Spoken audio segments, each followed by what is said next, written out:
Madame Brio!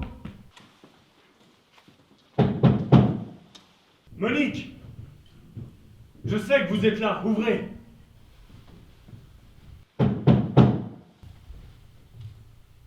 Ne m'obligez pas à défoncer la porte! Vous l'aurez voulu. 1, 2, 3.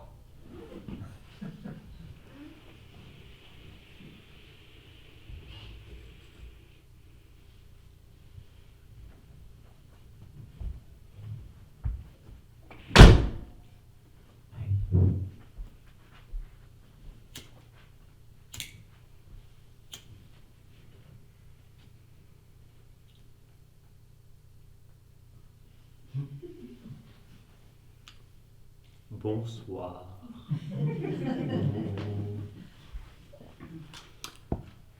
Je vous appelle. J'espère que je ne vous dérange pas, hein.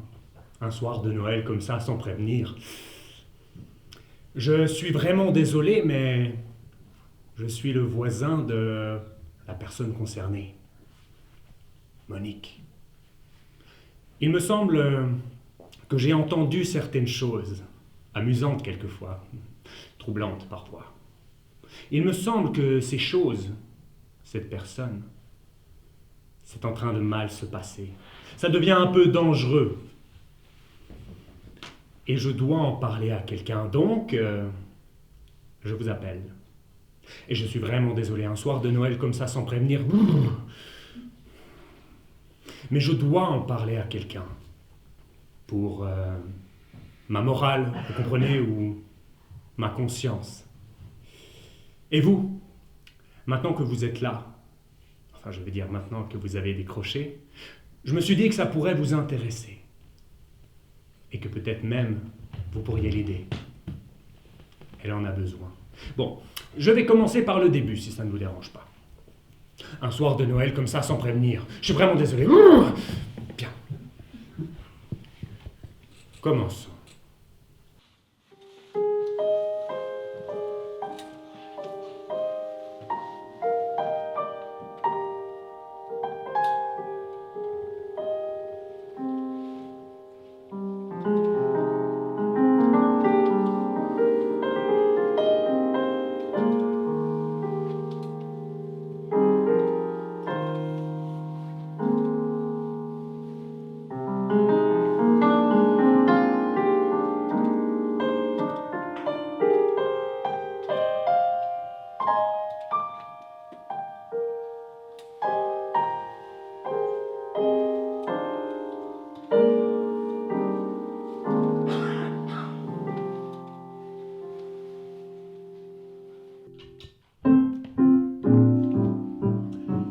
Mai 1923, Berne. Nous pénétrons dans une somptueuse soirée de l'aristocratie suisse.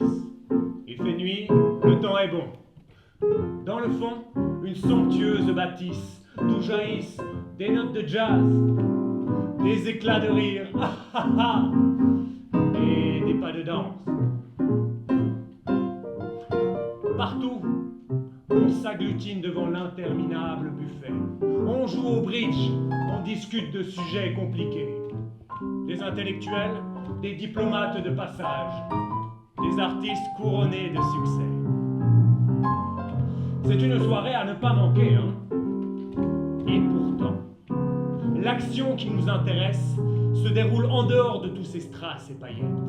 Sur le perron, donnant sur un majestueux jardin, étoiles filantes, clair de lune. Deux ombres contemplent le silence.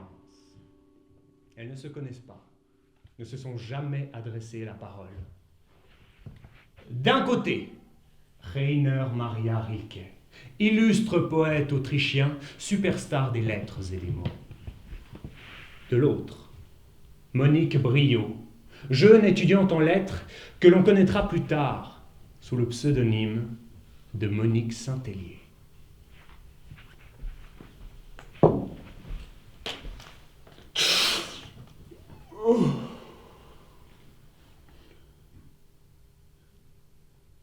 Vous n'avez jamais été saisi par un mot.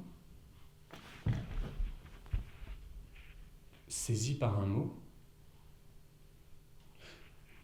Ce qui s'est passé ce matin me revient à l'esprit. Cette bouteille que tenait la bonne, la crème dans laquelle elle croyait verser de la fleur d'oranger, et quelque chose en moi qui crie « giftig », poison. La bouteille qui se retrouve droite, sur la bouteille il est écrit « formaline ». Mais la bonne ne sait pas le français.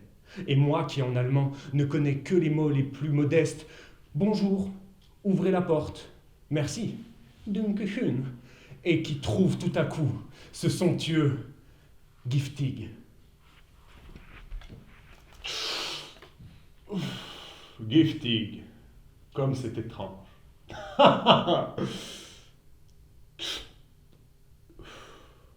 Rainer Maria Rilke, enchanté. Vous êtes monsieur Rilke? Comment est-ce que vous faites pour écrire? Moi, je voudrais écrire, mais je n'oserais jamais. Je voudrais écrire un roman.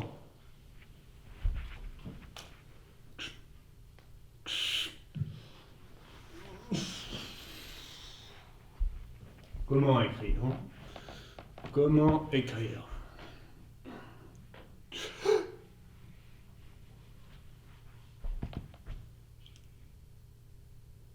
Votre regard est tourné vers le dehors. C'est cela maintenant que vous ne devez plus faire. Il n'est personne qui peut vous venir en aide, personne. Et il n'est qu'un seul chemin. Entrez en vous-même. Cherchez-y le besoin qui vous fait écrire. Confessez-vous à vous-même. M'auriez-vous s'il vous était défendu d'écrire? Ceci surtout. Demandez-vous à l'heure la plus silencieuse de votre nuit. Suis-je vraiment contraint d'écrire? Ah oui, c'est vrai ça. Si vous pouvez faire face à une aussi grave question par un simple effort, je dois écrire. Alors, construisez votre vie selon cette nécessité. Oh, et si vous avez besoin de moi, ouvrez simplement ce livre.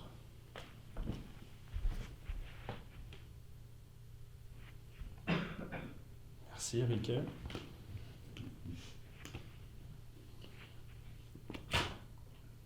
Wow.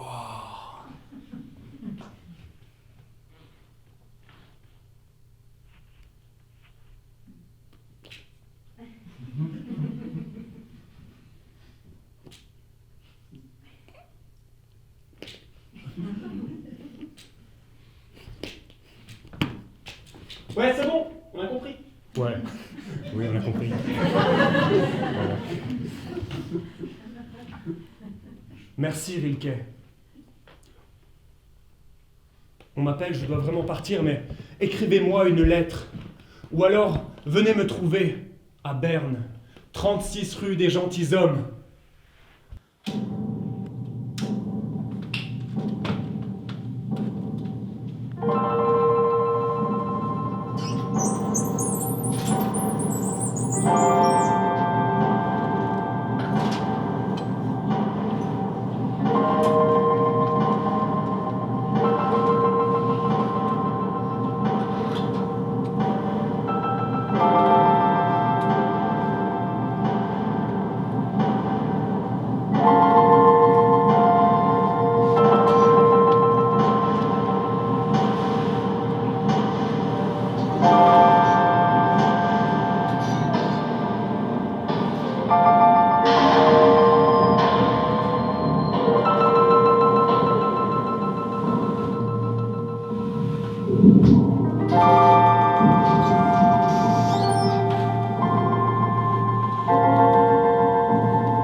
Rilke ne devrait plus tarder à présent.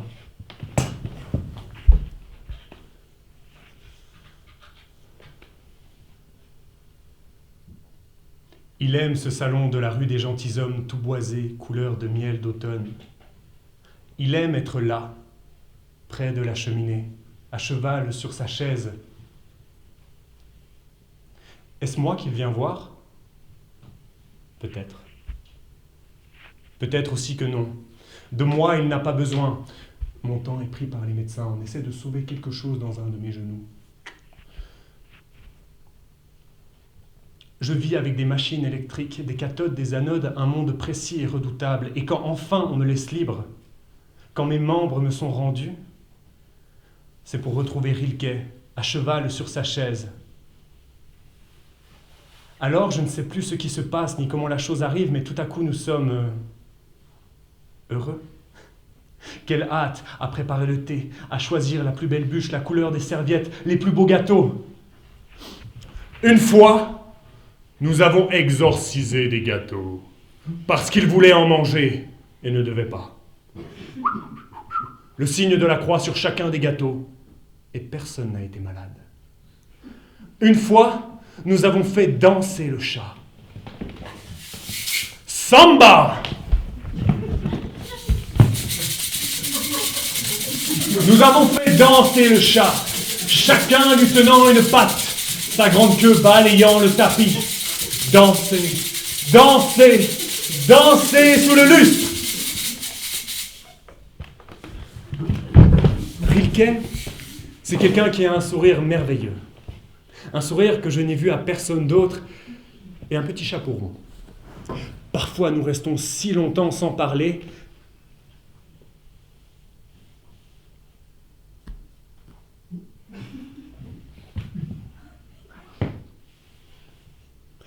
J'aime qu'avec moi, il n'ait pas besoin de parler.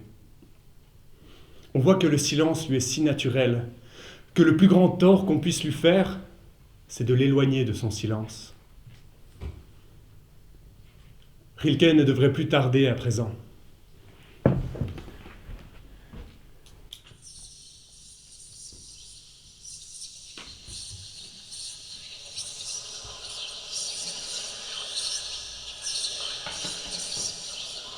Non, pas maintenant, pas maintenant.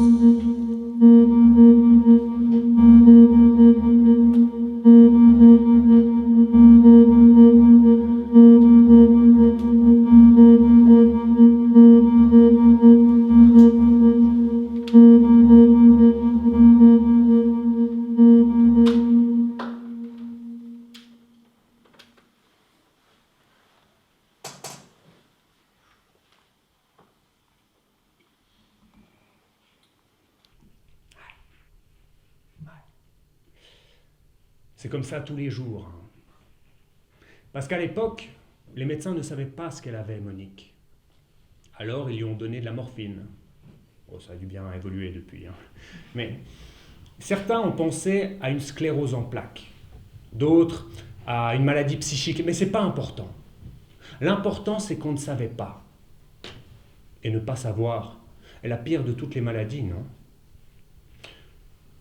Une autre chose. Rilke aussi est malade. Une leucémie. Oui, bon, je sais, c'est pas très rigolo quand on parle de maladie, mais ce que je veux vous dire avec tout ça, c'est que ce lien entre Rilke et Monique, de malade à malade, de souffrant à souffrant, ça les a rapprochés. Ça leur a donné de la force et ça leur a donné envie de continuer. Parce qu'ils étaient deux. Et à deux, tout est plus facile, non?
Merci.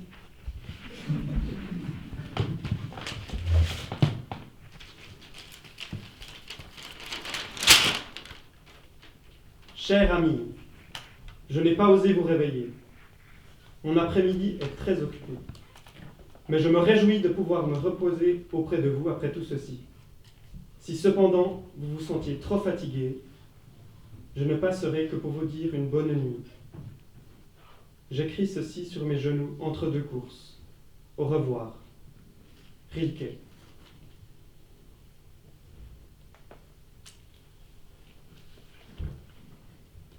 Venez. Avec quelle joie on vous attend, si vous saviez. Donc dès que cela vous sera possible, venez.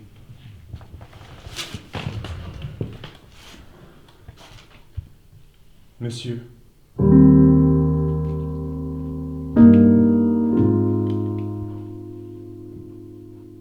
celle qui n'eût jamais osé vous écrire, osera-t-elle cette fois remercier le poète, lui exprimer toute sa gratitude, sa reconnaissance infinie? Elle n'exagère pas.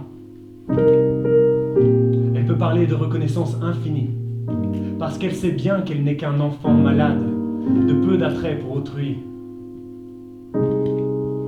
Non. Si ce n'est pour les médecins, toujours en quête de proies douces qui ne crient pas trop fort quand on leur fait mal. Et que le poète eut au cœur cette bonté de lui raconter des histoires tandis que les jeunes femmes dansaient.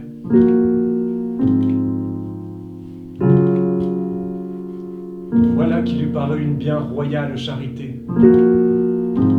Celle donc qui n'a que son cœur pour remercier le poète n'a pas su lui dire avec assez d'élan, assez de ferveur toute sa reconnaissance. Mais c'est insuffisant cela. Elle sait aussi qu'elle lui sera pardonnée. Celle.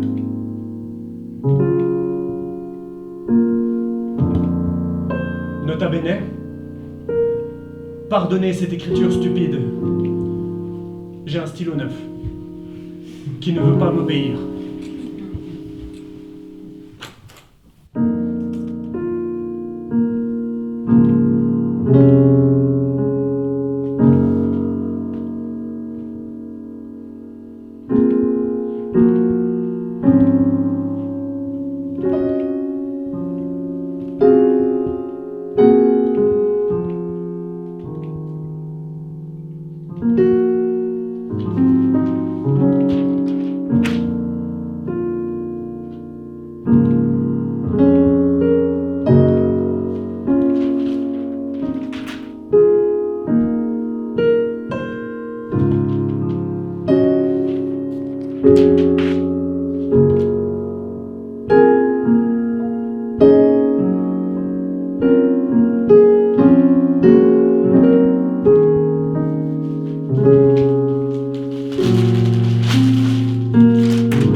C'est pas facile d'écrire, hein. Écrire sur quoi? Écrire comment? Quel style, quel mot utiliser? Un point, une virgule, un point-virgule. À quoi ça sert d'ailleurs un point-virgule, hein? Moi, je suis qu'un voisin, hein, mais je connais. Je vois les lettres de tout le monde partir, je vois les réponses arriver, je peux vous dire, je connais. Et pour être franc, dans mon immeuble, ils ne savent pas écrire. Enfin si, ils savent écrire, hein, mais mal. Ils écrivent 2 fois par année à leur famille pour leur dire qu'ils ne sont pas morts. Ah, vous voulez des preuves. Des preuves. Écoutez ça. Serge le chat ne veut plus manger ses croquettes ou crevettes. Je vais lui acheter du pâté pour changer. Oh là là! Oh, j'ai failli mourir, moi, dis donc. Oh là là! Oh. Mais c'est d'un ennui! On est d'accord? On s'en fout! Bon, vous vous dites peut-être que les petits mots d'amour, là, c'est intéressant, hein? Oh oui, ça c'est... Hein? Écoutez ça. Mon cher petit mimili microugnou louloulou, mon petit baby. Oh là là, mais achevez-moi. Moi, je veux de l'aventure. Je veux de l'action. Je veux des mots bien choisis, et ça. Madame Brio. Monique. Ces lettres, elles sont magistrales. Le rythme de ces phrases, ces respirations là où on ne les attend pas, cette capacité qu'elle a à donner vie à tout ce qui l'entoure, des objets, des meubles, ça c'est de la grande littérature. Par contre, je dois peut-être vous avouer quelque chose.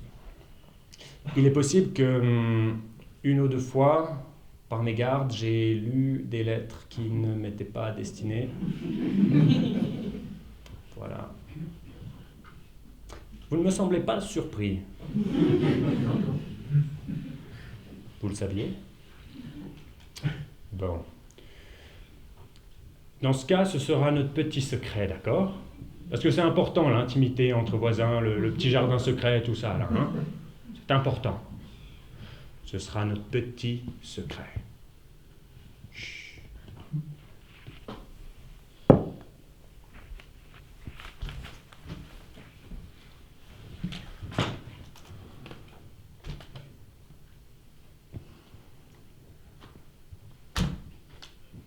Il fait nuit, et je ne veux pas encore allumer la lampe. Il n'y aura de lumière que les flammes de la cheminée.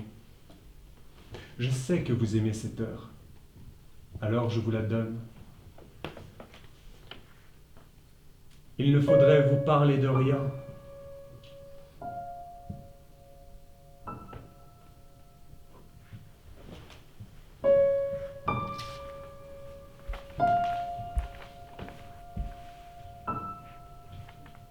Et ne vous donnez que le poids de ce silence et toute la sarabande des fantômes aux mains grises qui vous voilent les yeux. Quels fantômes?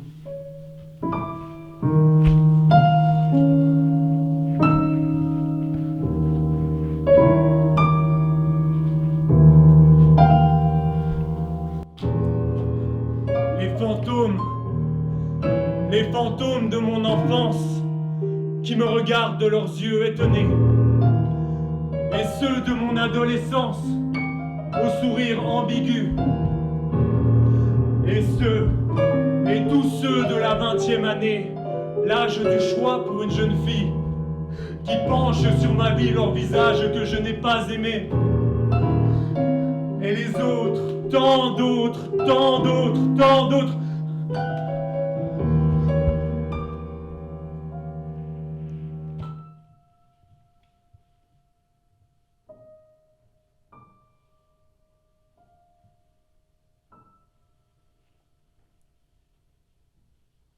Que faites-vous, poète, magicien, à l'heure des fantômes?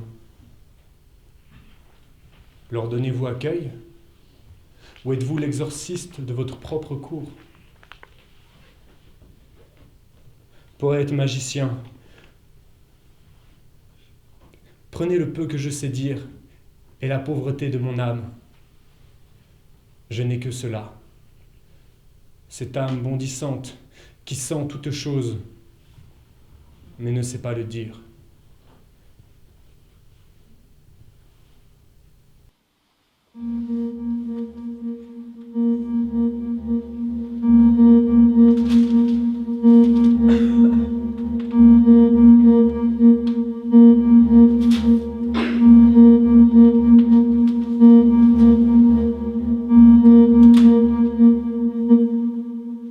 Rilke, Rilke, je n'y arrive pas. Je n'arrive pas à écrire, il y a toutes ces voix dans ma tête, ce bruit qui tourne encore et encore. C'est impossible, je ne peux pas écrire. Ça parle tout le temps là-dedans. Je crois que je ne suis pas fait pour ça, tout simplement.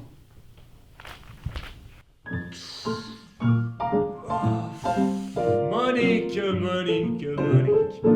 Ça fait plaisir de vous revoir. Vous savez, ici, nous sommes dans un espace mental, un peu comme un rêve. Donc lâchez-vous, allez-y, dites tout ce qui vous passe par la tête. Ce que je veux vous dire, c'est confrontez vos peurs. Moi, ma plus grande peur, c'était de faire la vague. Et regardez à présent comme je la fais bien.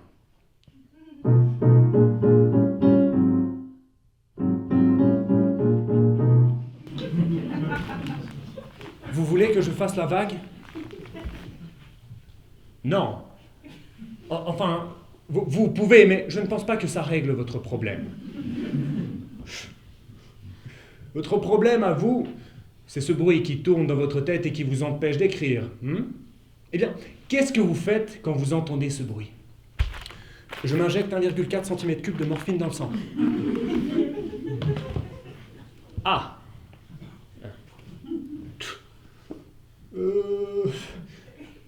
Monique, il y a peut-être une autre solution. Je sais. Entrez en vous-même. Cherchez la réponse à l'intérieur de vous.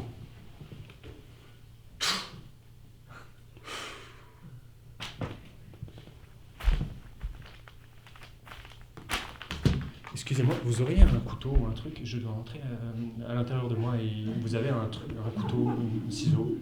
Je pense que c'était une métaphore. Mais j'ai un couteau, si vous voulez. Une métaphore. Ouais, bien sûr. Oui, je le savais.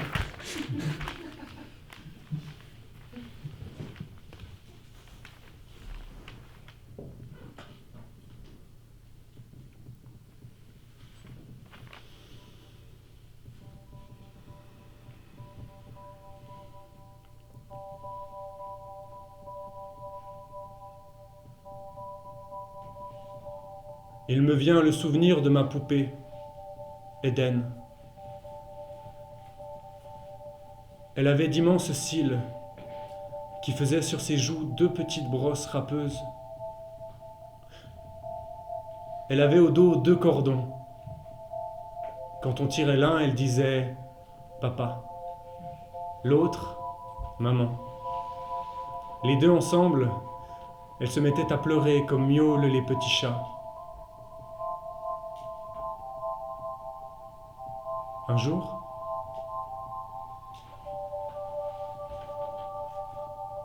il me semble bien cependant n'avoir pas tiré le cordon bien fort. Un jour, l'idole de porcelaine n'a plus crié, ni appelé, ni rien fait. Les petites brosses râpeuses ont clos des paupières qui n'avaient plus d'yeux. Les cordons ont flotté comme des ficelles flasques. Et quand je berçais ma poupée, cela faisait un cliquetis pitoyable dans son ventre. C'étaient les yeux qui avaient glissé et qui cherchaient vainement une issue.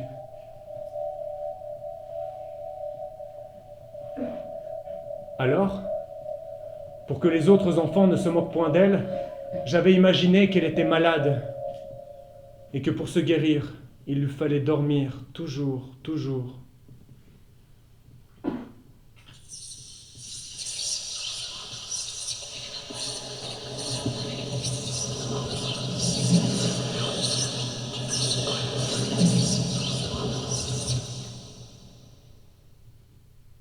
Pour être pareil aux autres, il faut dormir toujours. J'ai réussi. J'ai réussi à les faire taire. J'ai réussi! Samba!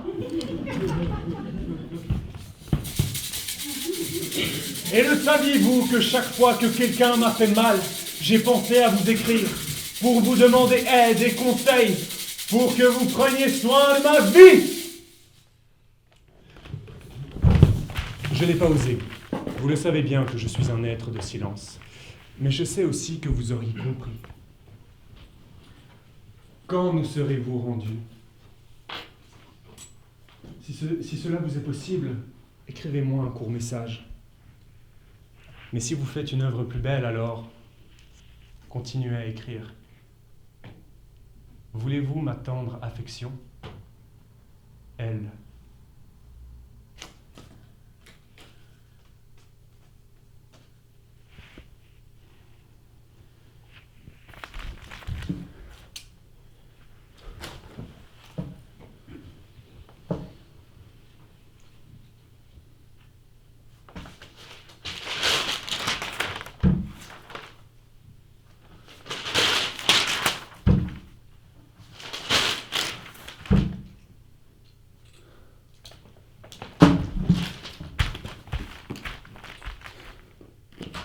Rilke. Rilke. Je n'y arrive toujours pas. J'ai fait exactement ce que vous m'avez dit. Je me suis remémoré un souvenir angoissant et j'ai fait la paix avec. J'ai même réussi à faire taire les voix dans ma tête, mais je n'arrive toujours pas à écrire. Quand je suis devant la feuille, il n'y a rien. Néant. Rilke? Rilke. Monique, Monique, Monique. Toujours un plaisir de vous voir. Bon. Ce que je veux vous dire, c'est bravo. Avec ce premier souvenir, vous avez gratté la surface. Maintenant, il faut aller plus profond, là où c'est sombre et terrifiant, là où est votre terreur, votre plus grande peur. C'est moi qui l'ai trouvé. Monique, allez chercher plus loin, plus sombre, plus terrifiant. J'ai confiance en vous. J'ai confiance en vous. Allez!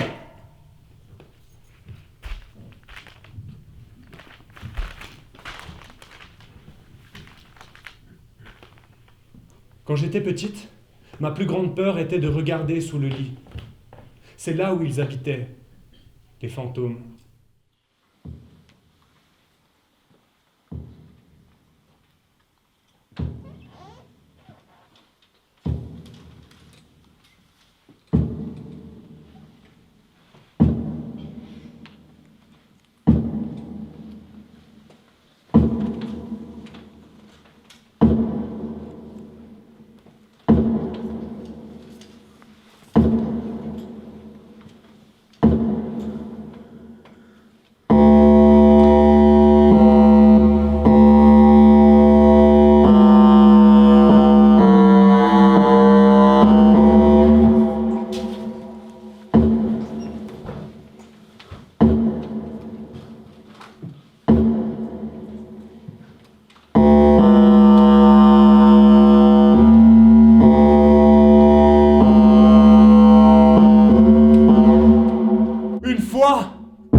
L'on m'a fait demander si j'avais une lettre à transmettre à quelqu'un en Suisse.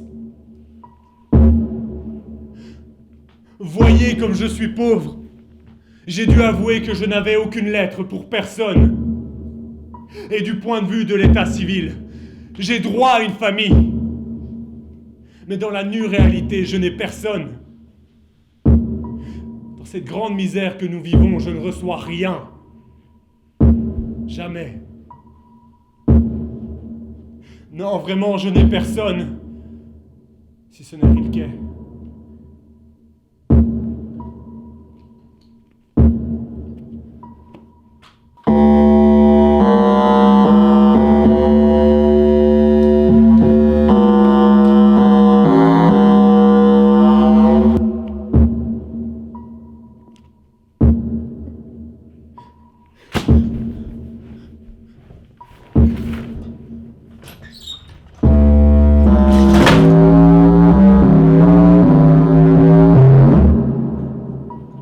Il n'y avait pas de lettre. Je ne veux pas que l'on découvre que je suis abandonné. Je préfère dire que je suis seul. Je Je vous le jure, je ne suis pas méchante. J'aurais eu tant de reconnaissance envers qui m'aurait aimé. Je parle de ma famille. Ma terreur, terminer mes jours dans un hospice d'incurables en chambre commune. Que je meure avant ou alors que j'ai le courage de me suicider.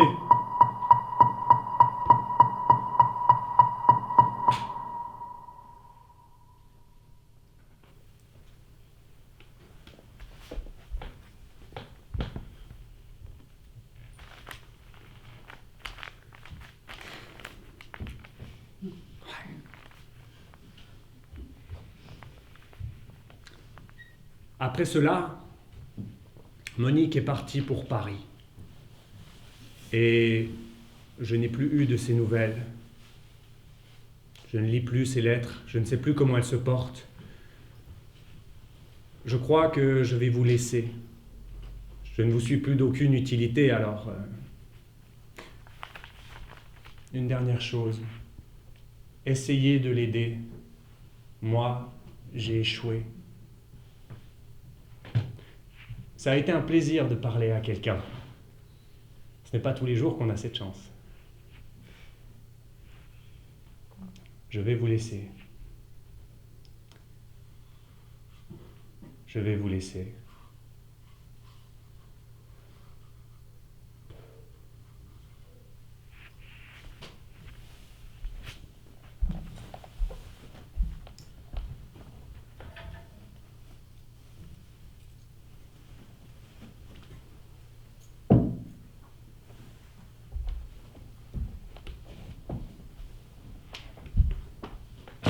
Facteur!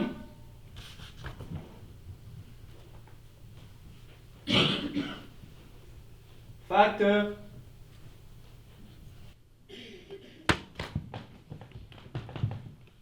Chère Madame Brio, une fois nous avons téléphoné ensemble, et peut-être vous vous en souvenez. J'avais tant envie de faire votre connaissance une fois, mais vous êtes parti pour Paris, ce qui est bien triste. Je dois vous dire, de la part de notre ami Rilke, qu'il est malade. Et ici, à la clinique Balmont, depuis 15 jours à peu près. Il vous envoie 1000 conseils et remerciements pour votre lettre, et il regrette de ne pas être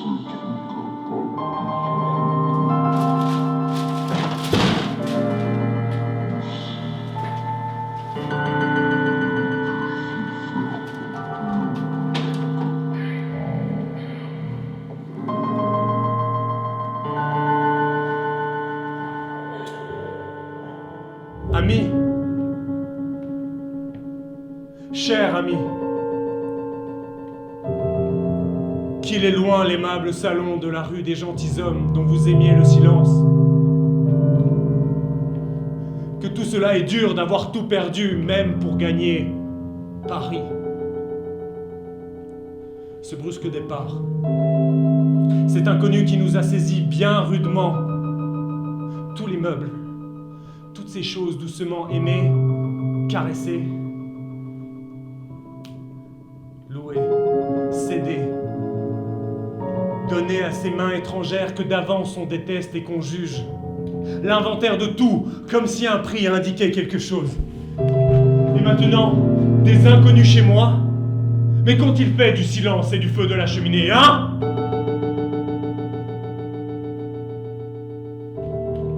J'ai essayé un peu de leur expliquer. Mais ils m'ont regardé comme si j'étais une tapisserie ancienne. Un objet de musée qui se remettrait à vivre.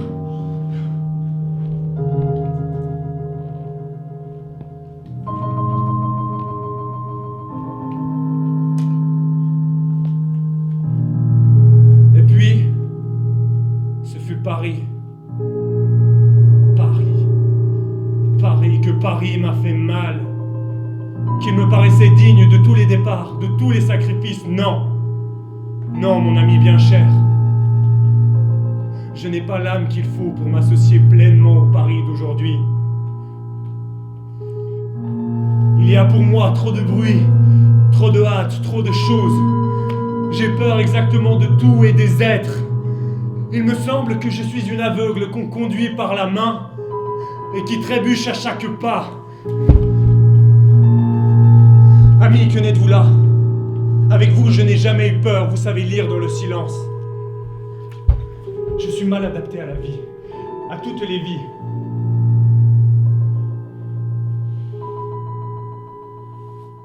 Vous n'êtes pas seulement un grand poète et un écrivain célèbre.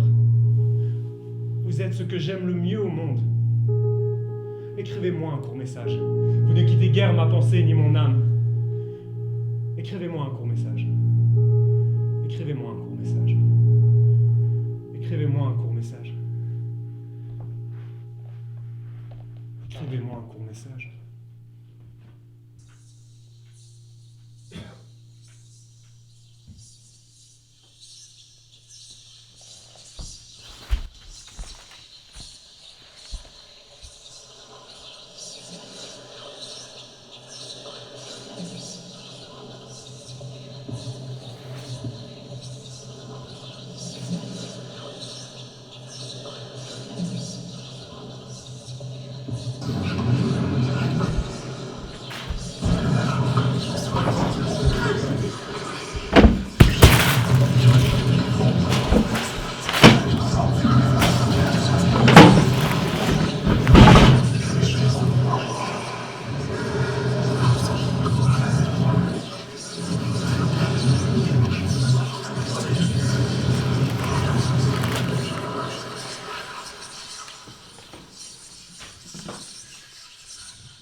Ami?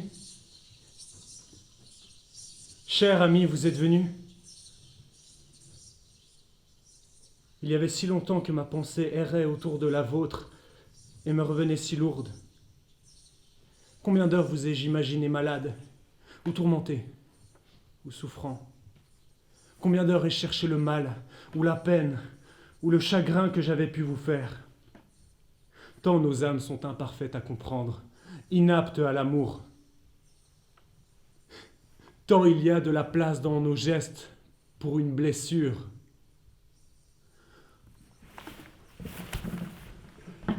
Oh, trop cher ami en qui j'ai mis tant de ma vie, vous qui vous êtes approché de moi, qui ne suis même pas un reflet, ni même l'ombre d'une ombre, seulement ce point d'interrogation qui ouvre sa spirale sur le monde. Je vous aime!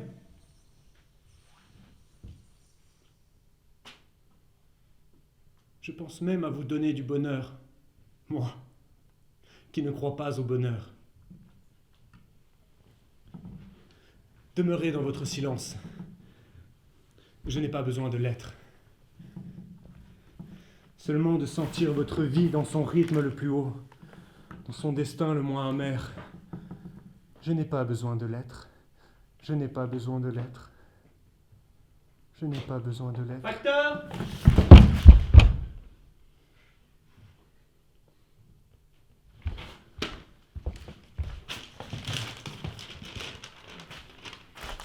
Chère Madame Rio, Chut.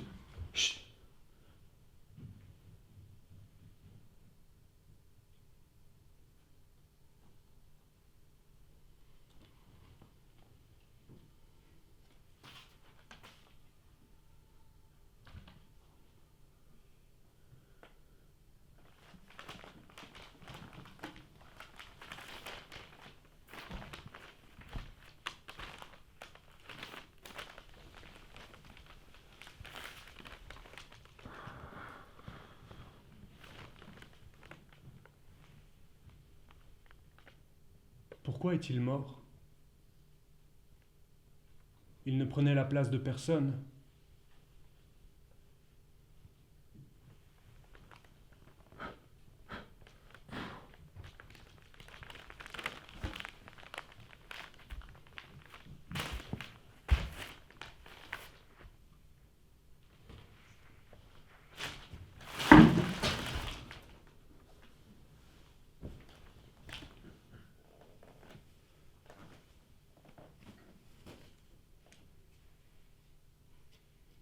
À vous tous. Ce billet tout maladroit, écrit à la clarté toute petite de ma veilleuse. L'amour. Est-ce qu'il y a quelque chose qui vous mette plus près de la mort que l'amour? Mais tant pis pour la vie. Tant pis pour l'amour, tant pis pour la mort. Aujourd'hui, je viens à vous avec mes yeux d'enfance et mes mains d'autrefois. Quand j'étais encore cette petite fille que vous eussiez aimée à cause de la sincérité de ses regards et de la douceur de ses yeux.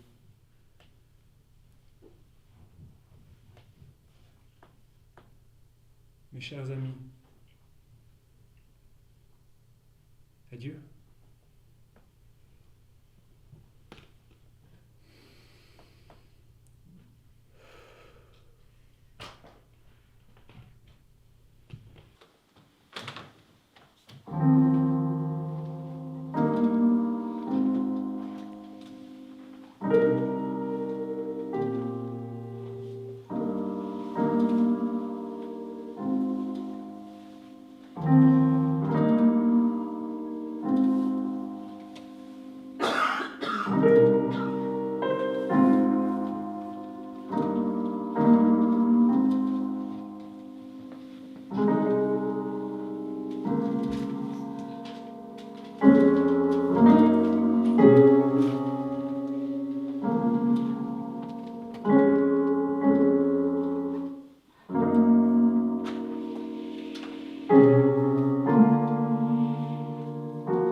Madame Rio! Monique! Ouvrez, je sais que vous êtes là!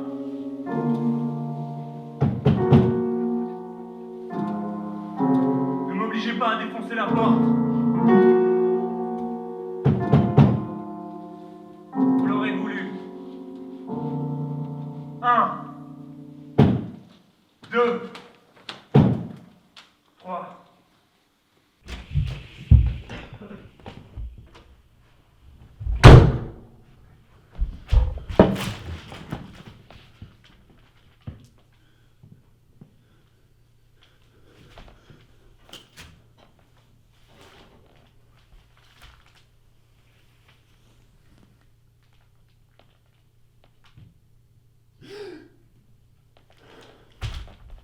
Vous m'avez foutu une de ces trouilles, Monique.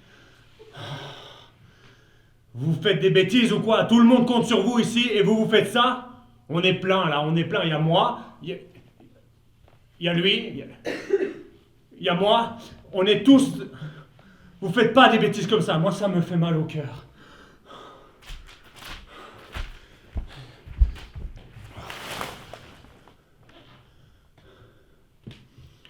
C'est à cause de Rilke, c'est ça? Vous savez, j'ai pas de remède miracle, hein, il n'y a que le temps. Dans quelques mois, quelques années, ça pèsera. Et même peut-être que vous serez plus forte. Il y a du bon dans tout. Moi, j'aime bien dire ça. Il y a du bon dans tout.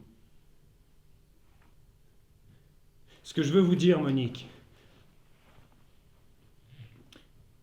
j'ai cru comprendre que vous vouliez écrire un roman, mais que vous n'y arriviez pas. Il est déjà là, votre roman. Vous avez écrit toutes ces lettres à Rilke. Je suis désolé de les avoir lues. Elles sont magnifiques. Vos mots me font pleurer, alors il n'y a rien à acheter. Votre roman, il est là, il faut juste continuer à écrire. C'est ça. Continuez à écrire.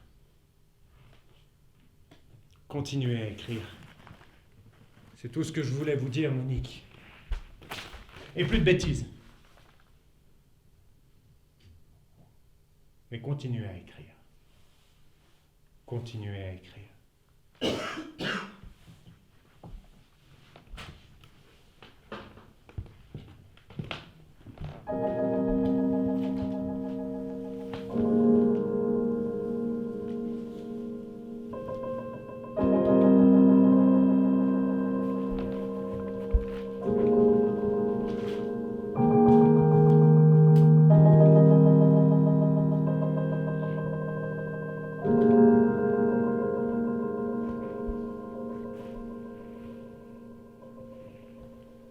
Rilke,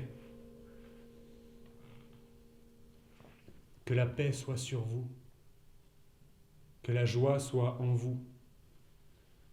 Et si j'ai pu, par mon affection ou ma tendresse, mettre dans votre mal une seule seconde de trêve, eh bien prenez mon cœur et prenez mon âme et mettez-les sur votre mal. Rilke, je vous donne mon plus profond, mon plus tendre baiser de Noël. Monique Saint-Hélier.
Vous n'avez jamais été saisi par un mot ?